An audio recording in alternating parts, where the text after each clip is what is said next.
Hello dear students, Gayatri विद्या मंदिर उच्च माध्यमिक विद्यालय सांचौर के हमारी ऑनलाइन क्लासेस में आप सभी का स्वागत है। प्रिय विद्यार्थियों, आज हम कक्षा 9 के विषय गणित प्रश्नावली 1.3 के सवाल हल करना सीखेंगे। देखो, इसमें लिखा है निम्नलिखित भिन्नों को दशमलव रूप में लिखिए तथा बताइए कि दशमलव प्रसार किस प्रकार का है। मैंने आपको कल कुछ इसके एग्जाम्पल्स बताए थे, उसी प्रकार करना है। बड़े सिंपल है। दशमलव प्रसार दो प्रकार के होते हैं, कल मैंने आपको सिखाया था। यदि भाग पूरा पूरा चल जाए, शेष पर शून्य बचता है, तो दशमलव प्रसार शांत होता है। और यदि भाग देने पर दशमलव पूरा पूरा शेष पर शून्य नहीं बचता है और वह संख्या बार बार रिपीट होती है, तो उसे कहते हैं अशांत दशमलव प्रसार। अशांत आवर्ती है ना। तो देखो, हम लिखेंगे 36/100 है ये, इसका दशमलव प्रसार, इसको दशमलव रूप में लिखना है। तो आपको 36 में 100 का भाग दे लेना है। 36 में 100 का भाग दे के देखना, ये आपको भाग देना आता है 0.36 आता है। 36 में 100 का भाग देने में 0.36 आता है, पूरा पूरा चला गया, तो यह आएगा शांत दशमलव प्रसार। शांत दशमलव प्रसार। इसी प्रकार देखो, हमारे पास में दूसरा सवाल और इसका 1/11। अब 1 में हम 11 का भाग देंगे बच्चों। आप भाग देके देख लो भले। देखो, मैं यहां पे देके बता रहा हूं आपको। ये 1 में मैं 11 का भाग दे रहा हूं। देखो ध्यान से, यहां दे रहा हूं 1 में 11 का भाग। दशमलव लगा के शून्य उतारेंगे, भाग टूट के शून्य, फिर हम शून्य उतारेंगे 11×99, ठीक है, तो बच गया 1। फिर शून्य उतारेंगे सॉरी, बाहर टूट के शून्य, फिर से उतारेंगे बाहर, ये 9 बार गया। तो ये 0.09 रिपीट हो रहा है बच्चों, ठीक है। तो 0.09 ये रिपीट हो रहा है। तो इसको हम क्या लिख सकते हैं? 0.09 की बार, यानी ये 0.09, ये 0.9 रिपीट हो रहा है, ये बार बार आ रहा है। इसका मतलब क्या है? ये अशांत है, क्योंकि इसमें शेष पर शून्य नहीं आ रहा। इसमें शेष पर शून्य आ रहा था, तो ये शांत दशमलव प्रसार है। इसमें शेष पर शून्य नहीं आ रहा है, तो ये क्या हो गया? अशांत आवर्ती। यानी क्या हो गया? ये इस दशमलव प्रसार का नाम होगा, ये अशांत है, क्योंकि शेष शून्य नहीं बच रहा है और ये 0.9 बार बार आ रही है, तो अशांत आवर्ती बोलेंगे इसको, अशांत आवर्ती। इसी प्रकार बच्चों, आप इसका देखो तीसरा सवाल देख लो। आप 4 सही 1/8 ये लिखा है। ये हमारी मिश्र भिन्न है, इसको बदलेंगे सरल भिन्न में। 8 चौक 32 में 1 जोड़ देंगे 33, ये हो गया 33/8। अब 33 में 8 का भाग देके देखेंगे। देखो, तो 8 चौक 32, बच गया 1। अब 1 में भाग जाता नहीं, दशमलव का शून्य उतारेंगे तो 10 हो जाएगा। 8 एकम 8, बच गया 2, तो 2 का 20 बन जाएगा। 8 दूनी 16, बच गया 4, 4 का 40 बन जाएगा। 8 बन जाए 40, ये भाग पूरा पूरा गया, ठीक है। तो चूंकि 33 में 8 का भाग दशमलव के बाद पूरा पूरा चल जाता है, तो ये कैसा हुआ? ये हुआ शांत दशमलव, शांत दशमलव प्रसार हुआ इसका। इसी प्रकार बच्चों, अब इसके बाकी के सवाल है। जैसे आपका सवाल नंबर 4, ये लिखा 3/13, और 5वां सवाल लिखा हमारे पास में 2/11, और 6ठा सवाल है आपके पास में 329/400। ये आप स्वयं करना, मैंने आपको होमवर्क में दिया है सवाल तीनों, क्योंकि मैंने बता दिया आपको 3 में 13 का भाग देना है, 2 में 11 का भाग, 329 में 400 का भाग देके देखना है। यदि शेष पर शून्य बचता है तो लिख देना शांत दशमलव प्रसार। शेष पर शून्य नहीं बचता है और कोई संख्या बार बार आती है, तो लिख देना अशांत आवर्ती, ठीक है, अशांत आवर्ती। अब देखो बच्चों, क्वेश्चन नंबर 2 बहुत ही महत्वपूर्ण सवाल है। आपकी पुस्तक में लिखा है 1/7 बराबर 0.14285 इन अंकों की क्या पुनरावृत्ति हो रही है। 1 में 7 का भाग देंगे तो इन अंकों की क्या होती है पुनरावृत्ति, अर्थात 1/7 बराबर होता है 0.14285। तो बिना भाग दिए आपको 2/7, 3/7, 4/7, 5/7, 6/7 के दशमलव प्रसार आपको ज्ञात करने हैं बच्चों, राइट। 2 में 7 का भाग नहीं देना, 3 में 7 का, 4 में 7 का, 5 में 7 का, 6 में 7 का हमको भाग नहीं देना है। बिना भाग दिए हमें इनके दशमलव प्रसार ज्ञात करना है। बड़ा सिंपल सवाल देखो बच्चों, कैसे हल करेंगे हम लिखेंगे चूंकि हमारे पास क्या दिया है 1/7 का मान दिया है 0.14285 की पुनरावृत्ति। अब हम सबसे पहले ज्ञात करेंगे 2/7 का मान, राइट। 2/7 का मान ज्ञात करने के लिए लिखेंगे हम क्या, ध्यान देना कि 2 गुणा 1/7। हम 2 को लिख सकते हैं 2 गुणा 1, क्योंकि 2 को 1 से गुणा करने पर 2 आ सकता है, राइट। अब देखो हम यहां 2 की जगह 2 लिखेंगे और 1/7 का मान हमारे पास देखो दिया हुआ है ये, तो इस 1/7 की जगह मान रख देंगे जो दिया है। अच्छी तरह समझना, 0.14285 की पुनरावृत्ति। इसका मतलब इन संख्याओं का गुण हम किससे करेंगे, 2 से करेंगे बच्चों।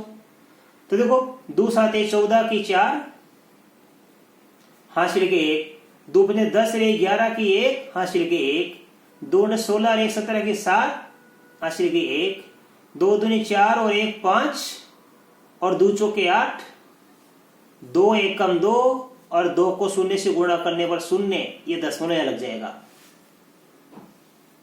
तो यह 0.285714। इसी प्रकार हम ज्ञात करेंगे 3/7 का मान। 3/7 का मान ज्ञात करेंगे, 3 को क्या लिखेंगे हम, लिखेंगे 3 गुणा 1/7, 3 का 3, फिर 1/7 का मान रख देंगे 0.1428557। अब हम इसको गुणा कर देंगे, देखो बच्चों, तो आ जाएगा 3 7 21 की 1 हासिल के 2, 3 में 15 में 2 जोड़ देंगे 17 की 7 हासिल के 1, 3 × 24 में 2 जोड़ देंगे तो 26 की 6 हासिल के 1। देखो ध्यान से, 3 × 24 जोड़ देंगे 25, ये 25 है बेटा, 25 की 5 हासिल की 2, फिर 3 दूनी 6, 3 दूनी 6 में 2 जोड़ देंगे तो कितना आएगा 8। अब 3 का 14 से गुणा करेंगे 42, हमने गुणा कर दिया, 3 को 0 से गुणा कर देंगे, इस गुणा करना हमको, इस संख्या गुणा हमने 3 से कर दिया। तो यह कौन सा अंक की पुनरावृत्ति हो रही है बच्चों, 0 की, तो 4 2 8 5 7 1, तो ये 4 2 8 5 7 1 की पुनरावृत्ति हो रही है। अब इसी प्रकार लिखेंगे 4/7, तो 4/7 को लिखेंगे हम, देखो 4 गुणा 1/7, 4 का 4 गुणा 0.1428557। अब गुणा कर लेंगे इसको, देखो तो 4 7 28 की 8 हासिल के 2, 4 बजे 20 और 2 22 की 2 हासिल के 2, 4 × 32 में 2 जोड़ देंगे 34 की 4 हासिल के 3, 4 दूनी 8 3 11 की 1 हासिल के 1, 4 4 56 1 57। गुणा कर रहा हूं, 4 को 0 से गुणा कर दिया, तो ये 0.571428 आ गया, ठीक है। इसी प्रकार आप अब तो आगे क्या लिखा है, 5/7 को लिखेंगे हम 5 गुणा 1/7, तो ये हो जाएगा 5 गुणा 0.1428557, ठीक है। इसका आंसर आ जाएगा, इसको आप गुणा करके देखना, 5 7 35 की 5 हासिल के 3, 25 5 को 5 से करें 25 3 28 की 8 हासिल के 2, 5 और 40 में 2 जोड़ के 42 की 2 हासिल के 4, 5 10 से 4 14 की 4 हासिल के 1, 14 में 70 और 1 71, 5 को शून्य से गुणा किया 0। तो देखो क्या रिपीट हुआ यहाँ पे, अंक हो गया 7 1, अच्छी तरह देखना आप, 7 1 4 2 8 5। इसी प्रकार ये 6/7 वाला बच्चों आप स्वयं करना, एक ये 6/7 वाला इसी प्रकार मैंने बताया ना आपको, ये आप स्वयं करना, राइट। अब देखिए बच्चों हमारे पास क्वेश्चन नंबर 3, इसमें लिखा है निम्नलिखित को P/Q के रूप में व्यक्त कीजिए। ये कुछ हमारे पास संख्याएं दे रखी है, परिमेय संख्याएं जो भी है, हमें इन्हें P/Q के रूप में लिखना है। तो देखो पहला सवाल है 0.6 की बार, इसको मैं ले सकता हूं 0.6 की पुनरावृत्ति हो रही है 6 6, ये बार बार लिखूंगा मैं, ठीक है। अब हम कैसे लिखेंगे, सबसे पहले लिखेंगे माना, इसका मान x मान लेंगे हम, x बराबर, मैंने कल उदाहरण बताया ना आपको उसी प्रकार का, तो इसका मान x मान लेंगे, माना x बराबर 0.666। ये हमारा समीकरण नंबर क्या हो गया बच्चों, 1 हो गया, ठीक है। अब देखो यहाँ पे क्या हमारे पास में हो रहा है, यहाँ पे देखो ये 1 अंक की पुनरावृत्ति हो रही है हमारे पास में, ठीक है। तो हम क्या करेंगे, इसको गुणा, हम इसको 10 से गुणा करेंगे। 1 अंक की पुनरावृत्ति हो रही है तो 10 से, 2 अंक की पुनरावृत्ति हो रही है तो 100 से, और 3 अंक की पुनरावृत्ति हो रही है तो हम किससे गुणा करेंगे, 1000 से। तो हम समीकरण 1 का गुणा करेंगे 10 से, समीकरण 1 को 10 से गुणा करने पर, इसको 10 से गुणा करेंगे 10x, इसको 10 से गुणा करेंगे तो क्या बन जाएगा, ये 10वां अंक आगे आ जाएगा, 1 अंक आगे यहाँ पे, तो ये आ जाएगा 6.666 जो भी है, ठीक है, ऐसा आ जाएगा। ये हमारा समीकरण नंबर क्या बन जाएगा, 2। अब हम समीकरण नंबर 2 में से 1 घटाएंगे, देखो समीकरण 2 माइनस 1 से 10, 1 में से 1 घटाएंगे, 6 ये जो हमारे पास लिखा है 666, इसमें से क्या घटाएंगे हम, 0.666 घटाएंगे, तो ये हमारा ये तो कट गया यहाँ पे, 10 1 से 21 गया तो क्या बच गया, 9x। इधर हमारे को 6 में 0 कटेंगे क्या बचेगा, 6। अब हमें x का मान क्या करना है, तो x का गुणा 9 से हो रहा है, 9 भाग में चल जाएगा, इसलिए x बराबर क्या होगा हमारे पास में, 6/9। अब ये 3 से कटेगा, 3 का भाग दिया 2 बार, 3 का भाग दिया 3 बार, तो 2/3, तो x बराबर आ गया 2/3। यह आंसर हमारे पास में आया बच्चों, आए समझ में। इसका मतलब है कि 0.6 की बार को P/Q के रूप में कैसे लिखेंगे, 2/3 का रूप, 2 में हम 3 का भाग देंगे तो ये संख्या वापस आ जाती है। तो अच्छी तरह देखना आप। अब इसके बाद इसका आपको दूसरा सवाल सिखाऊंगा। अब इसका देखो, इसी का सवाल नंबर 2, इसमें लिखा 0.47 की बार, 0.47 की बार। ये बार का चिन्ह किसके ऊपर है, केवल 7 के ऊपर है बच्चों, दोनों के ऊपर नहीं है। दोनों के ऊपर होता तो हम एक बार गुणा करते, खाली 100 से गुणा करते बस, लेकिन एक अंक के ऊपर बार का चिन्ह, एक अंक के ऊपर नहीं है, तो इसको हम 2 बार करना सीखे। देखो आपको तो कैसे लिखेंगे हम, इसको हम लिख सकते, देखो बच्चों 0.4, अब 7 का पुनरावर्ती अंक है तो ये 7 वापस आ रहा है, ये बार बार लिख दो आप, ठीक है। इस 7 को हमने बार बार लिख दिया, चाहे 2 बार लिखो चाहे 3 बार लिखो, मतलब 7 बार बार लिखना है, राइट। अब इसको हम x का मान मान लेंगे, ये मान किसका मान लेंगे, x का। तो सबसे पहले लिखो आप, मानना कि x बराबर 0.477, ये हमारा समीकरण नंबर 1 हो गया, राइट। अब एक बार तो क्या करेंगे, देखो पर बच्चों यहाँ पे कितने अंक है, 1 और 2 अंक है ये, तो एक बार तो हम 100 से गुणा करेंगे इसको। और देखो यहाँ पे ये 1 अंक है बिना आवर्ती का, तो जो अंक बिना आवर्ती वाला होता है उसी के अनुसार अपन गुणा करते हैं, ठीक है। तो एक बार तुम किससे गुणा करेंगे, समीकरण 1 को 100 से गुणा करेंगे। देखो बड़ा ही महत्वपूर्ण सवाल है, इस टाइप के सवाल परीक्षा में बहुत चांस आने के। तो लिखेंगे समीकरण 1 को 100 से गुणा करने पर, इस समीकरण को हम 100 से गुणा करेंगे बच्चों। तो देखो x को 100 से गुणा करने पर तो बन जाएगा 100x, इसको हम 100 से गुणा करेंगे तो 10 यहां पे है ना, ये 100 में 2 शून्य आती है, तो 10 यहां से लेके 2 अंक आगे आ जाएगा, 47.7 बन जाएगा, 47.7 बन जाएगा, ठीक है। ये हमारे पास में हो गया समीकरण नंबर 2। अब इसी प्रकार समीकरण 1 को वापस किससे गुणा करेंगे, 10 से, क्योंकि ये एक अंक हमारे पास क्या बिना आवृत्ति का है। तो एक अंक बिना आवृत्ति का है तो हम 10 से गुणा करेंगे, और 2 अंक बिना आवृत्ति के हैं तो हम 100 से गुणा करेंगे, राइट। तो अब हम लिखेंगे, देखो बच्चों, समीकरण 1 को 10 से गुणा करने पर, देखो इसको 10 से गुणा करेंगे तो ये बन जाएगा 10x, इसको हम 10 से गुणा करेंगे तो 10 में 1 शून्य आती है, 10 में 1 अंक आगे खिसक जाएगा, ये आ जाएगा हमारे पास कितना, ये आ जाएगा 4.7, ठीक है, ये आ जाएगा हमारे पास में। तो ये हमारे पास में हो गया समीकरण नंबर 3, राइट।